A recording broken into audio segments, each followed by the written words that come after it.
అమ్మాయి తెల్లవారుజాము 4ంటికి లేచి చదువుకుంటుందంటే అది మార్చ్ అని అర్థం. ఒక అబ్బాయి తెల్లవారుజాము 4ంటికి లేచి చదువుకుంటున్నాడంటే అది సెప్టెంబర్ అని అర్థం. The relationship between March and September should be like a fish. ఎవరు క్లాస్ కొట్టరే పాపను మొదలటమ్మా. అమ్మా నాన్న మీకోసం కాలేజ్కి వెళ్తాను, MBA చదువుతాను, అమ్మాయిని ఫాలో అవుతాను.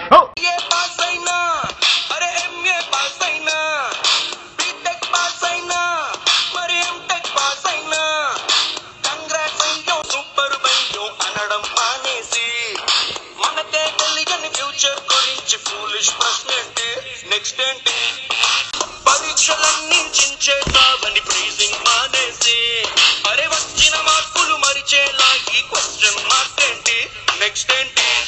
ప్రతి అర్థమైన వాడు డిస్టర్బ్ అవుతున్నాడు, నువ్వు మాత్రం అవట్లేదు.